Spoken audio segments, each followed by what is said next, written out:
Okay, you're listening to Wrestling Banner Radio via WrestlingBanner.com. That is Wrestling Banner, Wrestling Banner. Today we're going to talk about Roman Reigns and the pipe bomb.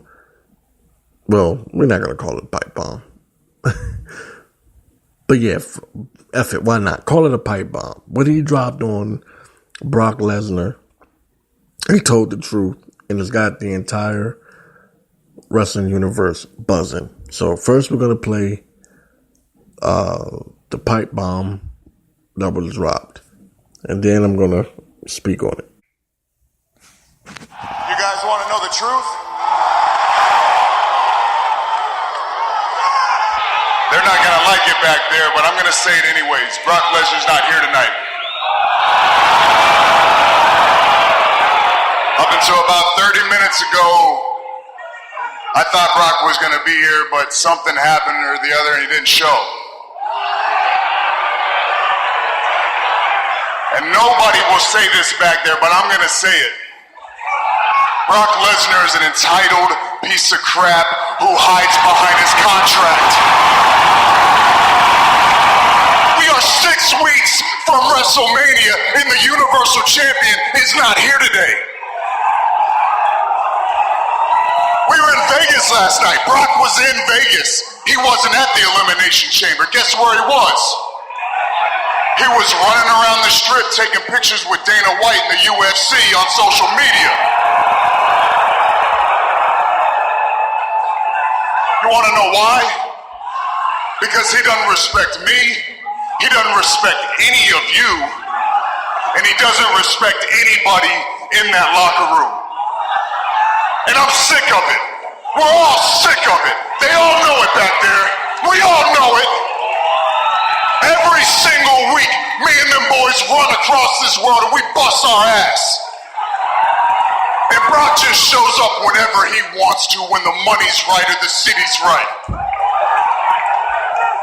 But we don't care. It doesn't matter how many people show up, how big the town is, I'll be there. Because I said I'll be there. And Brock and Paul, don't worry, they're going to come out here and say, we're businessmen. Well, guess what? I was born in this business. My family and my bloodline is this business. And I was taught at an early age that there's a fine line between business and respect. And I'll say this right now. I don't respect Brock Lesnar. And I damn sure don't fear that.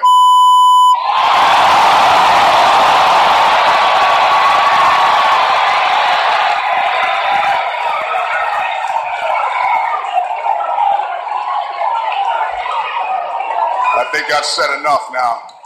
I'm going to go and head to the back, take my ass chewing like a man, because unlike some people, I actually care and respect this place.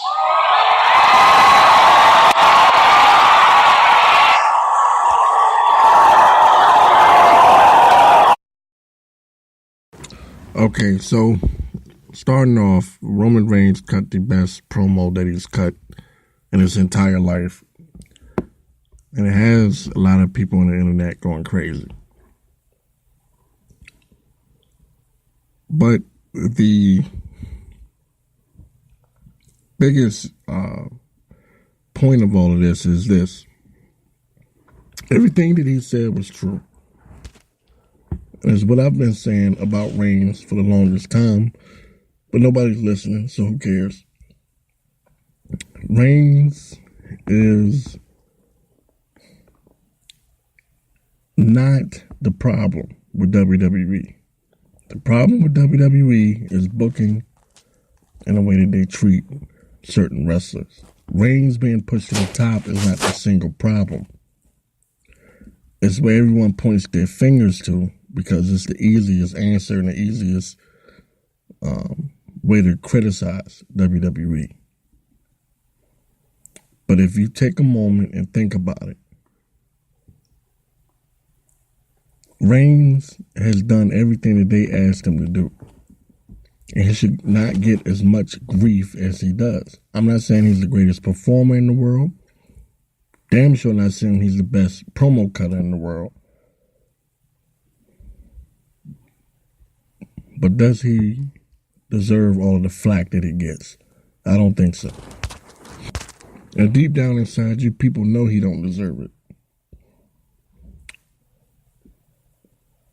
But it's the trendy thing and the hip thing to do. To boo Reigns. Boo Reigns. Boo Reigns.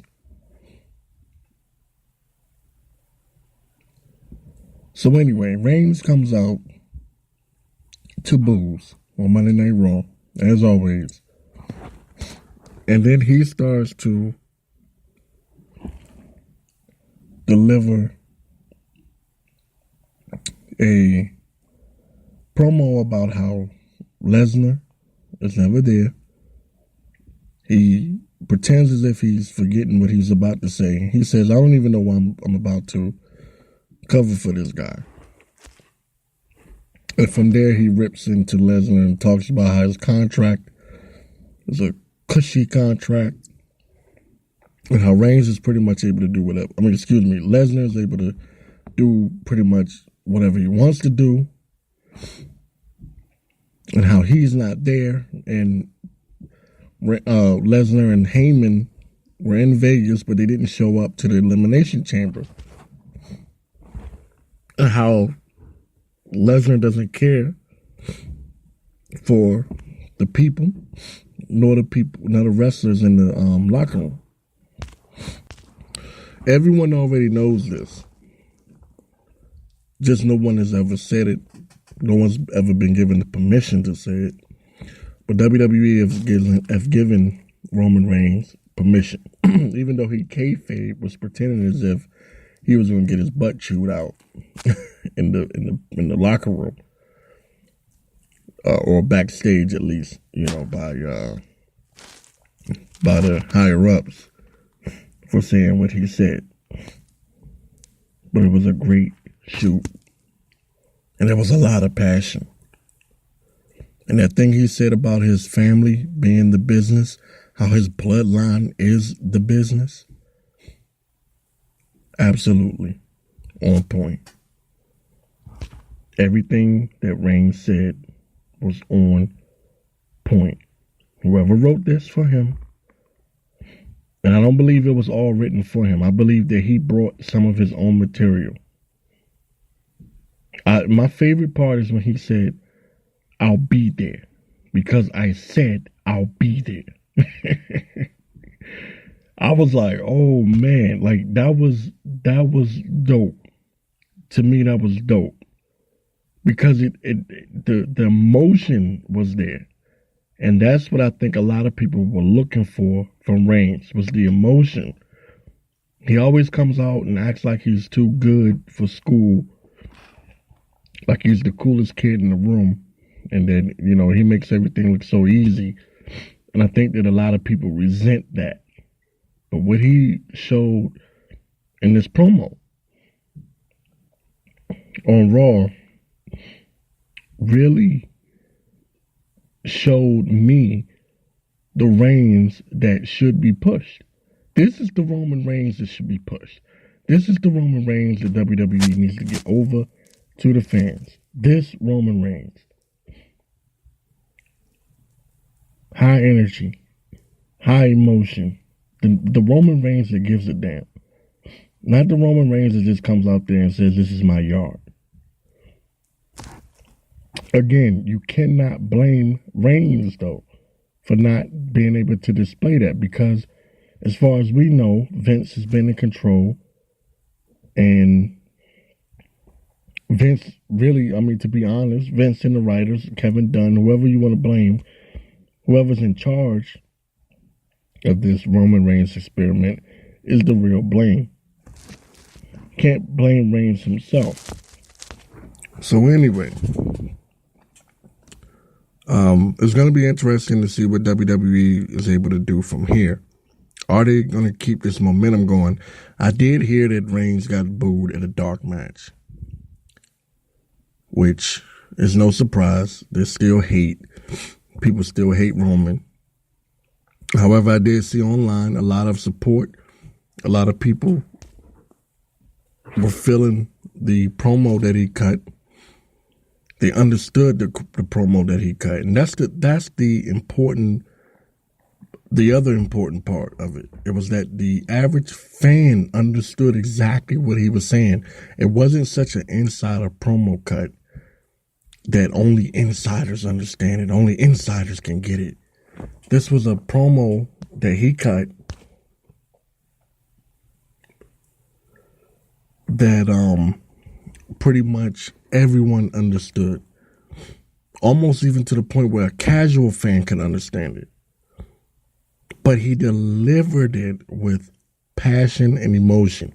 And if you can get those two things down, if you can be simplistic to the point where that casual fan can understand, excuse me, I'm knocking over stuff in here.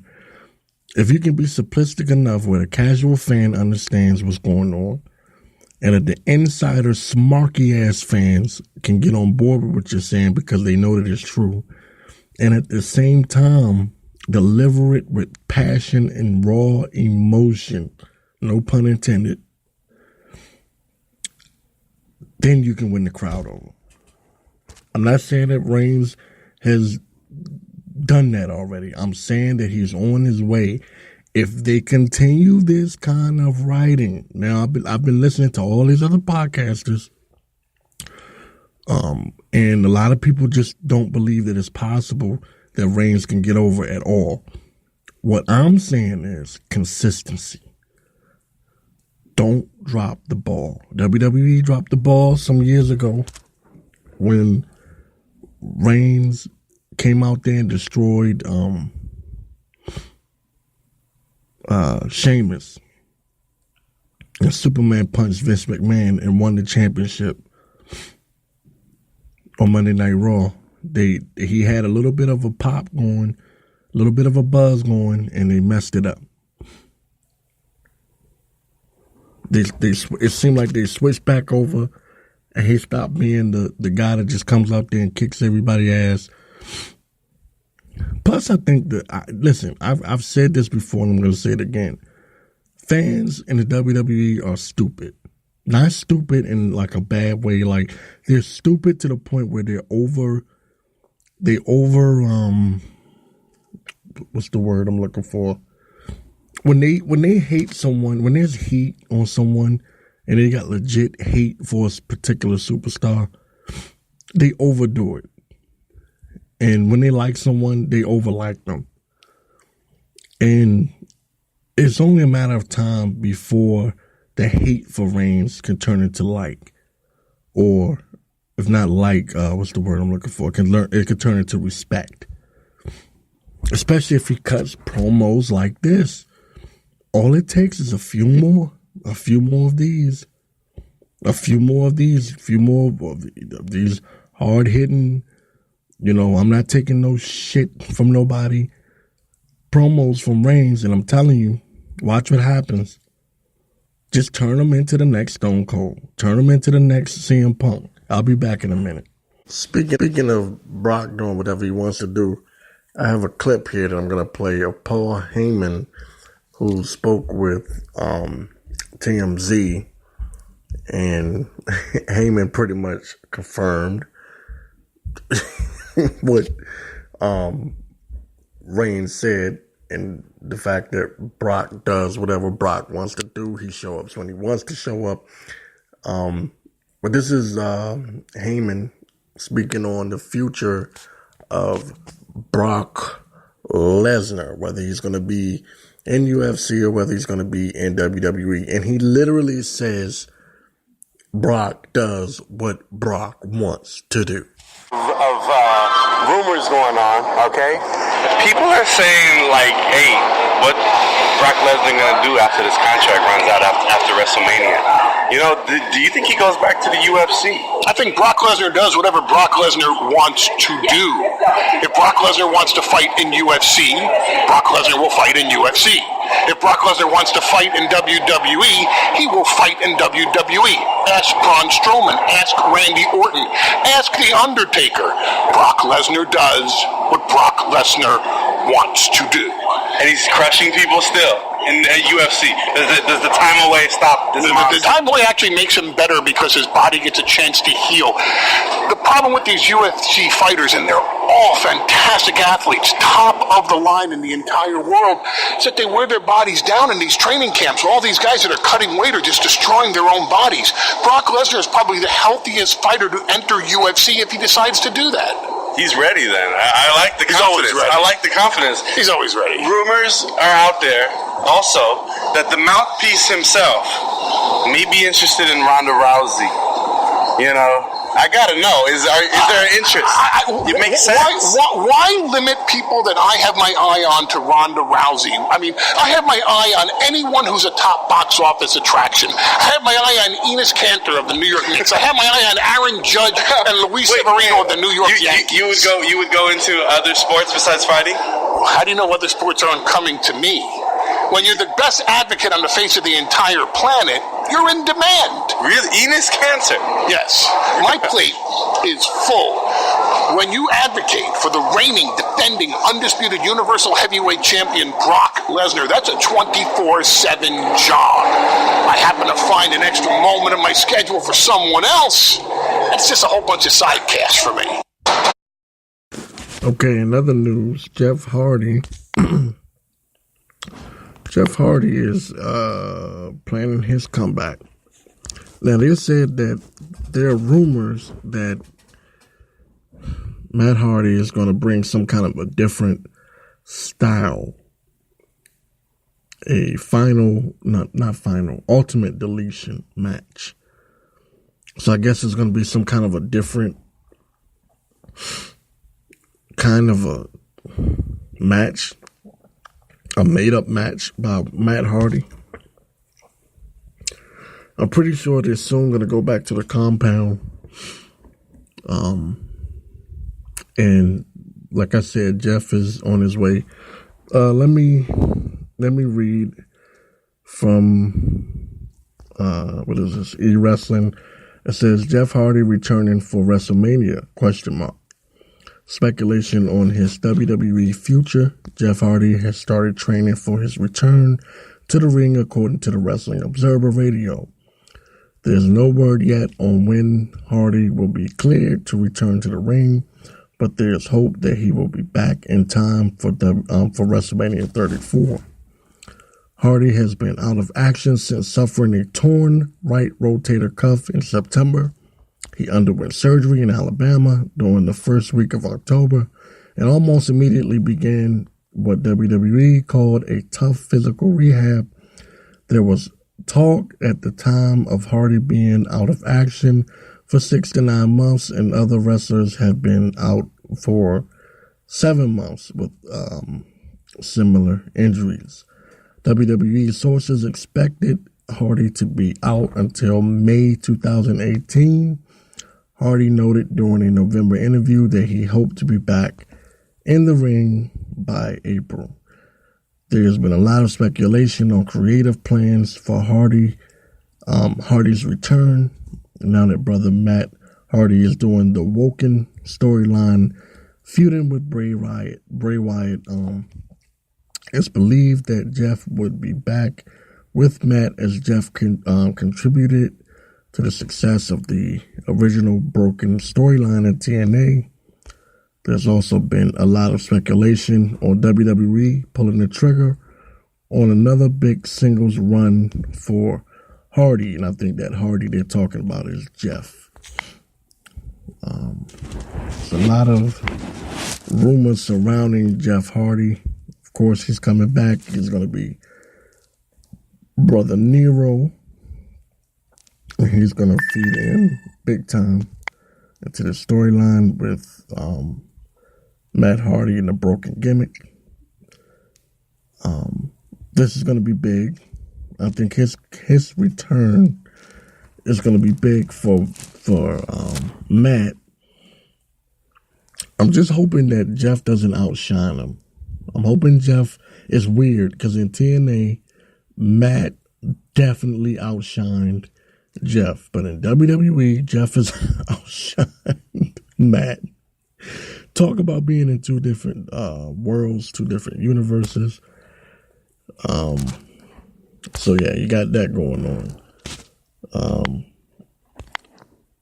WWE really needs to shake up things with this Matt Hardy woken gimmick. It's kind of like gotten old, especially with Bray. It has not lived up to the hype so far, but there's still a chance, there's still an opportunity to get something out of it. I think it just wasn't what a lot of people were hoping for. Let's see what else is going on. Oh, there's the picture of Dana White and Brock Lesnar. That's out and about. It says Dana White, very good chance Brock Lesnar returns to UFC. UFC President Dana White says chances are very, very, very good that Brock Lesnar returns to UFC later this year. Brock Lesnar is scheduled to defend his WWE Universal Championship against Roman Reigns at WrestleMania on April the 8th. His WWE contract expires shortly thereafter, and there's been a lot of speculation that Lesnar has his sights set on another return to the Octagon. Reigns said he is not afraid of that bitch. He don't fear that bitch. That's not in the article, by the way. I just said that. I damn sure don't fear that bitch. A lot of people were upset for Reigns saying that. I wasn't. I thought it was kind of, it was necessary, because a lot of people are afraid of Brock, and you want to come across as belief. This is what I say, and I don't mean to, again, I'm jumping on the Roman Reigns situation again. This is what I say. People need to make up their mind. Do you want Reigns to be a badass, or do you want him to be the company man that just comes out there and does whatever Vince tells him to do? Because one minute people are complaining and saying, oh, Reigns doesn't have any character. And then the next minute he shows some character and they say, oh, well, he shouldn't use curse words. Well, what the hell? Aren't you the same people that complain about the PG era?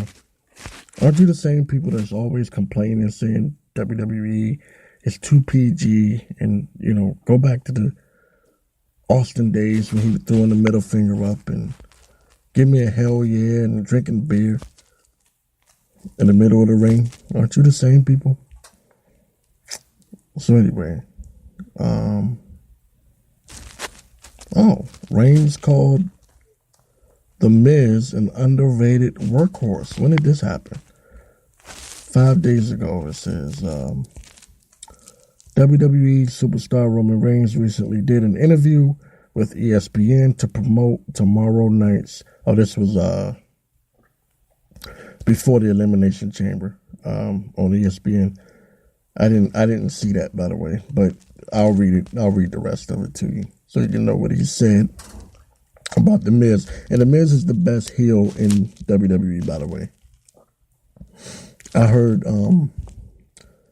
Brian Alvarez from Wrestling Observer criticized The Miz earlier today. And I just want to say that The Miz is the best heel in WWE, if not the world, okay? I don't give a damn what you people say. Miz is the man, okay? Leave The Miz alone. Roman Reigns calls The Miz an underrated workhorse. WWE superstar Roman Reigns recently did an interview with ESPN to promote tomorrow night's Elimination Chamber pay-per-view. Reigns was asked for his thoughts on the monster among men, Braun Strowman, and said that he believes he's going to be a monster in WWE for many more years to come.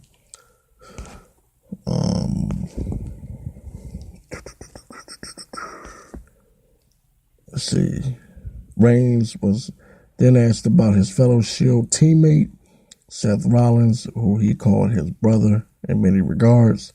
So that is my brother in so many regards, not only in character and TV, world perspective, but in real life, We've gone through so much, and we've seen each other progress and advance in life, and it's really cool where we're at. And for his thoughts on the inaugural WWE Universal Champion Finn Balor, Reigns believes he's in the right spot in WWE and says he has a great story and background from his days in Japan. I don't feel like reading the Finn Balor thing.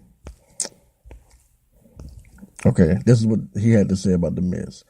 The big dog then offered up his thoughts on The Miz and says he's an underrated workhorse. I'm extremely proud of the job that he does representing the company, the crossover reach that he has, and his ability to maintain the relationship he has with MTV is great. I think he's very underrated for the amount of work that he does, and I'm grateful to have him in our locker room.